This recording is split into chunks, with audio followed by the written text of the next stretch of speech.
Hello YouTube. Today is a New Year's 2021. It's just for me, it's just another day, another opportunity to work on my house because it never ends.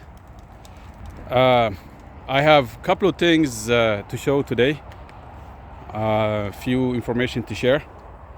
The first one would be a septic system and plumbing in general. So about a month ago, I had my septic tank emptied, and as they were emptying it, right, I noticed the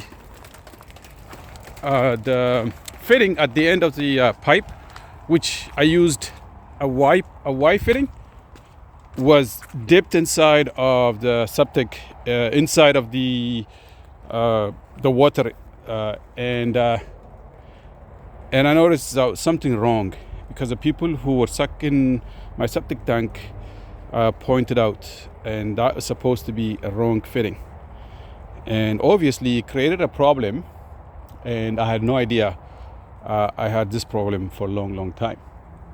And so I made a couple of corrections.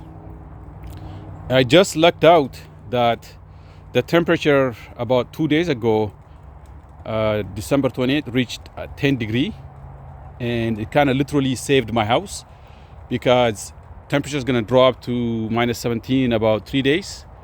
There's no way I would have been able to replace the pipe over there. The glues would not work, and I would have been in big trouble, right? Like probably could not live in that house without a septic system. So here it is. I'm going to show you something. So you can see here about 6 feet of 5 feet of piping that runs inside of the septic system, completely clogged. This is grease from cooking oil, is what I was told. It turns into almost a plastic and then some kind of material that breaks up over time. This is not a poo or anything like that. It's just grease material, and it comes out all the way to there. Now, so what happened there?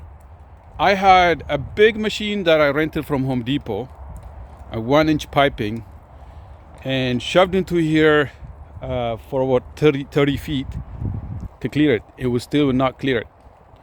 So the first biggest problem I did was using the wrong fitting. So at the end, I installed my plumbing in my house. Everything works great. I don't have any plumbing mistakes. I had few, but I corrected it, and I learned a lot from plumbing.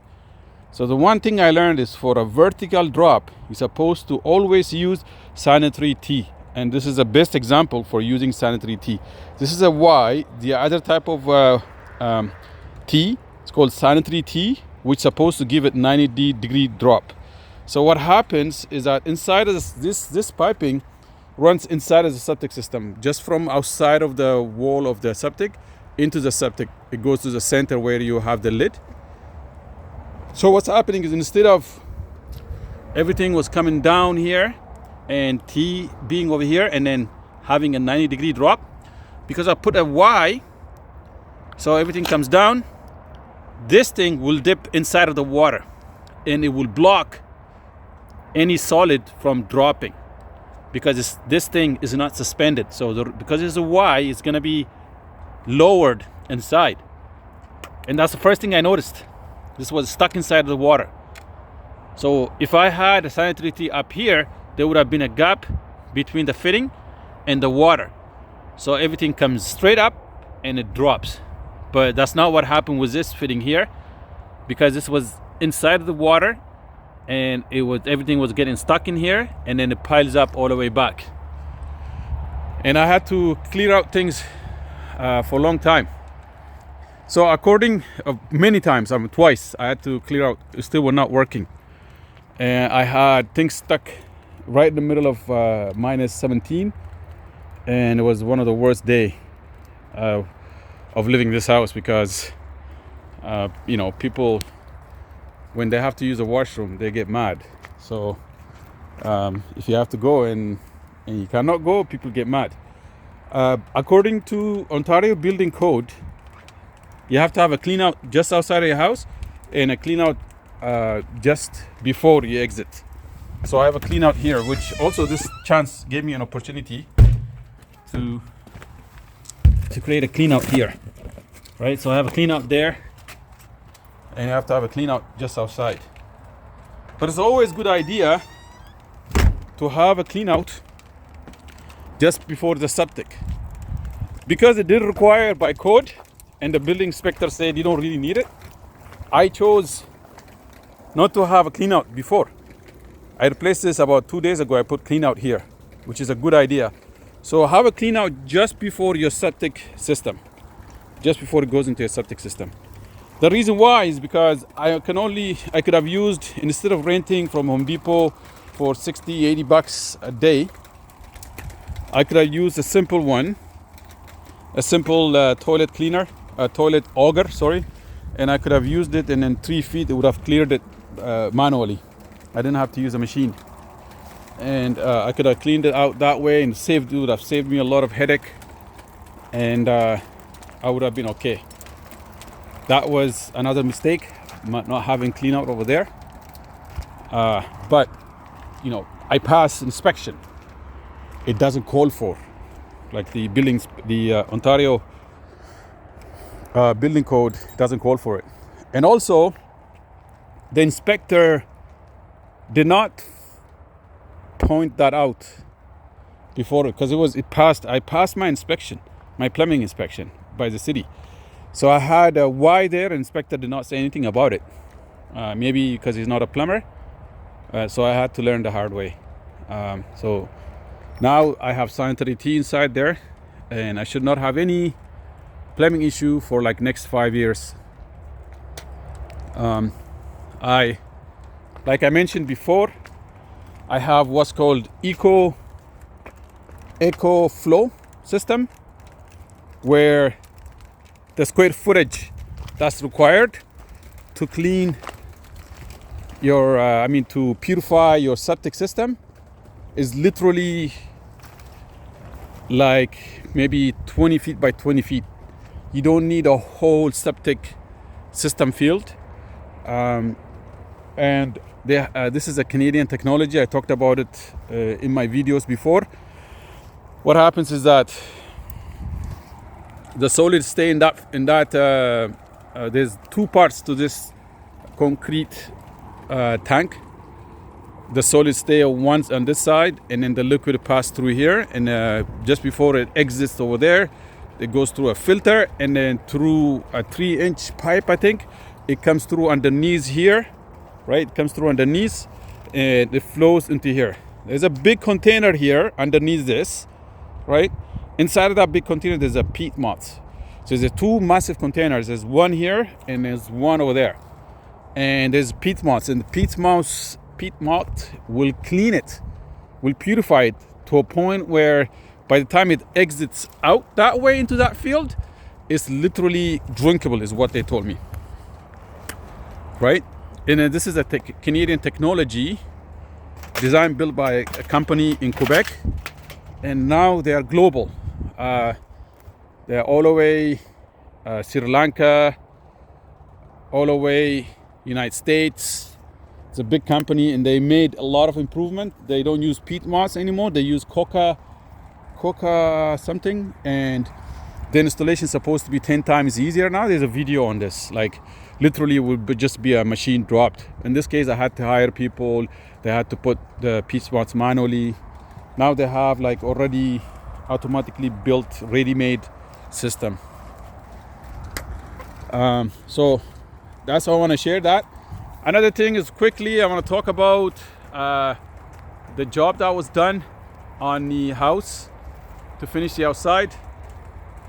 January 1st 2025, this is what it looks like. You know, I'm so proud with my design, and thank you for people who voted to have that as white. It looks so beautiful now, and I'm impressed about it. You can see I had this leftover sidings over there. So you see the colors. It's one is shade and the other one is brand new. That's because I had those meta sheet sitting for like 3 years. It was a leftover from my roof, and it changed color because it's sitting outside. So Samsung kind of came up with this, used it strategically, so it looks nice, new and old, and it came out nice. So Samsung's great work here. I appreciate, and my cousin helped him out in the last month and a half to finish this side and that side. I mean, literally, they both worked in the middle of winter all the way to -10 to finish this work here. And even this one here on the top is covered now. Everything looks nice. I mean, that there is not by code, it's not gonna pass, it's a temporary thing. So I will fix that myself. I will do something nice there. And I also, like I said, now I use the propane tank to heat my house, and it gives me all the energy I require for the house. So just want to see where it's at. It's at 50. So I think these two tanks will last me for like a month and a half. So twice a year. I don't require this other than winter, because I also have heat pump, and I have a Arduino Mega microcontroller that I use to control the three sources: the solar collector, the heat pump, and a boiler inside. Right now you can see boiler is running. My goal is that the boiler will only come on when it is below -5. The rest of the time the heat pump should take care of it. Maybe I might try even -10, but I will see. In order for that to work, I have to have the microcontroller running, which I haven't gotten there yet. So this is the big project that's complete, that I'm proud of, and also the heating system is also now complete.